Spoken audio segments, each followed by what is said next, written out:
안녕하세요. 오늘은 2021년 5월 11일 화요일 아침입니다. 이번 주 한 주간 동안 감정과 정서의 회복에 대하여 말씀을 나누고 있습니다. 예수님께서는 오늘도 나에게 오라 라고 우리를 부르십니다. 말씀이신 예수님께 나아가서 배우고 듣고 또한 쉼을 얻기 원합니다. 오늘 함께 읽고 묵상할 하나님의 말씀은 요한복음 14장 27절 말씀입니다.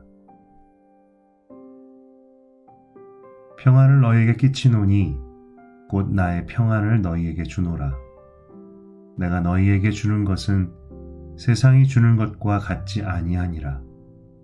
너희는 마음에 근심하지도 말고 두려워하지도 말라.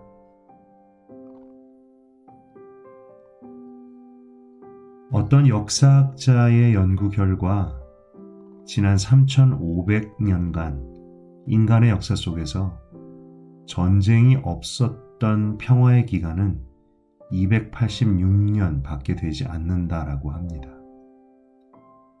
세계 평화라는 말은 말하기는 쉽지만 정말 이루기는 어려운 단어인 것 같습니다. 인간의 역사가 그랬던 것처럼 전쟁이 있는 곳, 그리고 다툼과 분열이 있는 곳에는 또한 두려움이라는 감정이 있습니다. 두려움, 그리고 이와 비슷한 불안, 혹은 미움이라는 감정은 지금까지의 역사뿐만이 아니라 바로 우리들, 저와 여러분에게도 매우 실질적이고 강한 영향력을 미치는 감정입니다. 어떤 과학자들은 만성적인 두려움, 미움, 분열, 용서하지 못하는 마음, 이런 감정들은 실제로 인간의 DNA에까지 영향을 미친다라고 합니다. 인간은, 바로 우리는 평안을 잃어버렸을 때 얼마나 연약하고 깨지기 쉬운 존재인지 모릅니다. 그런데 그와 반대로 그렇게 연약한 우리를 향한 하나님의 약속은 평화입니다. 그것도 영원한 평화입니다. 예수님께서는 십자가에 달리시기 위해 제자들을 떠나시기 직전에 불안해하는 그분의 그 제자들에게 그 마음을 위로하여 주셨습니다. 나는 너희에게 평안을 주고 간다. 이것은 내가 너희에게 주는 내 평안이다. 내가 주는 평안은 세상이 주는 것과는 다르다. 너희는 마음에 근심하지도 말고 두려워하지도 말아라. 그들의 선생님이고 주님이셨고 또한 친구와 같으셨던 예수님께서는 그 제자들이 곧 감당하기 어려운 현실에 부딪혀서 두려움에 사로잡힐 것을 알고 계셨습니다.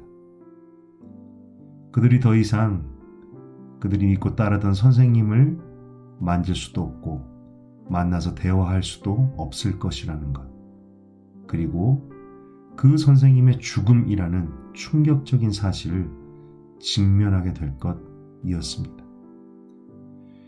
그들이 만나게 될 그 상황으로 인해서 평안을 잃어버릴 수밖에 없는 제자들, 예수님께서는 그들이 다시 일어설 수 있도록, 다시 감정적으로 안정될 수 있도록 평안을 약속하시고 그들을 위해 남겨두고 가신다라고 말씀하십니다. 예수님께서 약속하신 평안이라는 것은 어떤 것이었을까요? 성경은 하나님의 평안은 선물이라고 말합니다. 우리는 그 평안을 얻기 위해서 수고하고 애쓰는 것이 아닙니다. 평안을 얻기 위해 나의 문제를 놓고 씨름하면서 나의 심리적인 상태와 정신적인 상태를 탐구하면서 애쓰는 것이 아니라, 그것이 도움이 될 수는 있겠지만 오히려 주님의 평안을 우리가 받는 것이라고 하십니다. 또한 하나님의 평안은 우리의 상황에 따라 좌지우지되지 않는다라고도 하십니다. 우리를 위협하고 두렵게 하는 상황, 심지어 우리를 고통스럽게 하는 상황 속에서도 우리가 가지고 누릴 수 있다라고 하십니다. 어떻게 그것이 가능할까요? 그것은 주님의 평안, 주님께서 주시는 평안의 근거는 바로 예수님 자신이시기 때문입니다. 예수님 자신의 임재이기 때문입니다. 주님의 임재, 이것은 바로 주님께서 그곳에 계신다라는 의미이지요. 주님께서 그곳에 함께 하신다.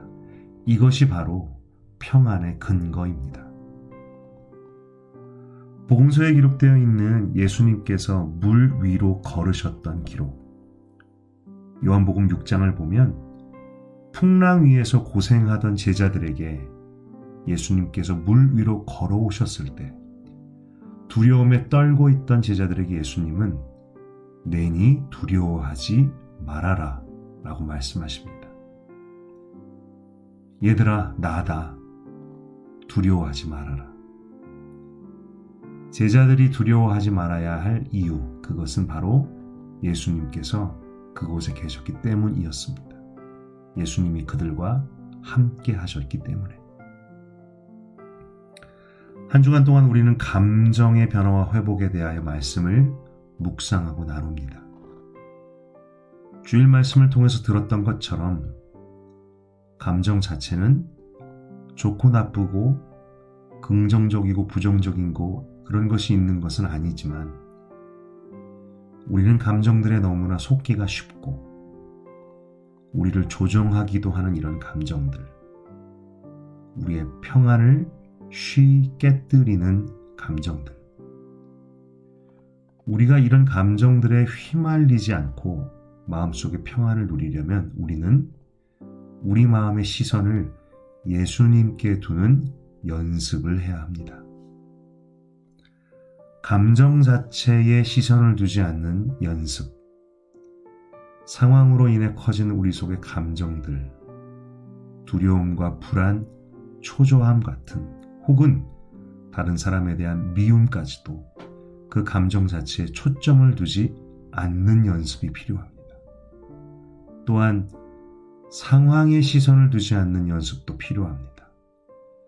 우리는 우리를 어렵게 하는 상황만 바라볼 때에 결코 주님 주시는 평안을 누릴 수가 없습니다. 우리는 오히려 우리의 시선을 주님께 두는 연습, 주님의 임재에 바로 나와 함께 하시는 예수님께 초점을 두는 연습이 필요합니다. 시선을 주님께 둔다라는 것이 워낙에 추상적인 표현 같아서 어떻게 해야 할지 어려울 수도 있습니다. 하지만 구체적으로 나의 감정을 흔들고 나의 평안을 빼앗는 상황을 만날 때마다 우리는 의지적으로 말씀이신 주님을 기억하고 주님의 말씀을 기억하는 것도 효과적일 것입니다. 그리고 그 기억한 말씀을 자신의 생각 속에서 묵상하며 실제 나에게 말씀하시는 음성처럼 되뇌이는 것도 효과적일 것입니다. 예를 들어서 누구도 나의 사랑에서 너희를 끊을 수가 없다라는 주님의 말씀을, 너는 내 것이다 라고 하시는 주님의 말씀은, 여호와의 손이 짧으냐 내게 불가능한 것이 있겠느냐라는 주님의 말씀을, 나의 사랑하는 자야 일어나서 나와 함께 가자 라고 말씀하시는 주님, 그리고 좀 전에 읽었던 말씀처럼 풍랑 앞에서, 풍랑 속에서, 흔들리는 배 위에서 고통 가운데 있는 우리들에게 오셔서 말씀하시는 음성, 내니 두려워하지 말라 라는 그 말씀을, 하나님께서 우리에게 약속하신 평안, 영원한 평안의 핵심은 여기에 있습니다. 바로 그 평안을 주시는 주님께서, 그 평안의 근거가 되시는 주님께서 나와 함께 하신다는 사실, 그리고 말씀으로 우리는 그것을 확인할 수 있다는 것. 오늘 하루를 지낼 때에, 인생 속에서 풍랑을 만날 때에, 평안을 모두 잃어버린 것만 같을 때에, 두려움과 불안을 이길 수가 없을 때에, 우리가 세상과 다른 것은 어떤 것일까요? 우리 믿는 자들이, 우리 하나님의 자녀들이 세상과 다른 것은 어떤 것일까요? 우리는 그때에 세상과 달리 예수님을 바라볼 수 있습니다. 그때 예수님께서는 세상과는 다른, 세상이 절대로 줄 수 없는 평안을 우리에게 주십니다. 그렇게 약속하셨으니까요. 주님의 말씀을 신뢰합니다. 그리고 그 말씀 앞으로 나아갑니다.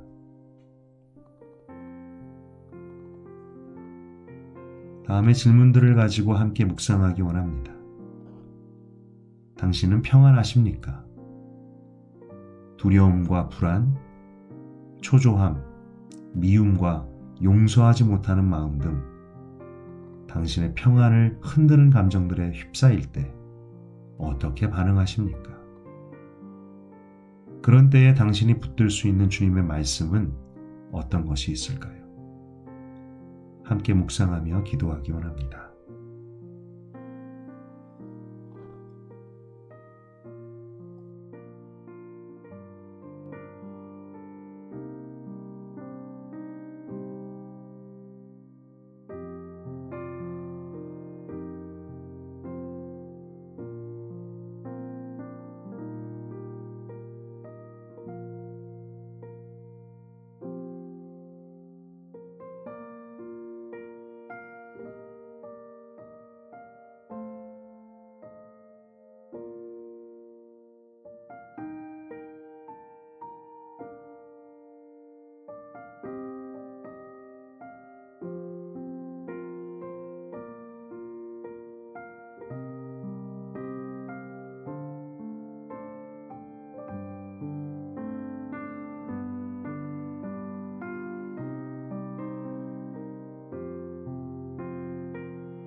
이 시간 함께 기도하겠습니다. 하나님 아버지, 우리가 아버지께서 주시는 평안을 너무나 원합니다. 정말 삶 속에서 우리 마음이 평안하기가 어렵고 너무나 쉽게 평안을 잃어버리는 저희들, 또한 감정적으로도 너무나 연약하고 건강하지 못한 저희들, 한 주간 동안 말씀을 묵상하며 건강하게 감정을 느끼고 표현하고 다스리는 법을 배우기 원합니다. 그 가운데 주님, 너무나 중요한 걸 가르쳐 주십니다. 감정 자체, 상황 자체가 아니라 나를 보라고 하십니다. 나와 함께 하시는 예수님을, 그리고 우리는 그것을 말씀으로 확인합니다. 하나님 아버지, 우리에게 우리가 날마다 묵상하는 말씀이 어떤 메마른 글, 이야기, 지식이 아니라 살아계신 예수님을 느끼고 만나고 확인하는 시간 되게 하여 주시옵소서. 감사드립니다. 예수님의 이름으로 기도드렸습니다. 아멘.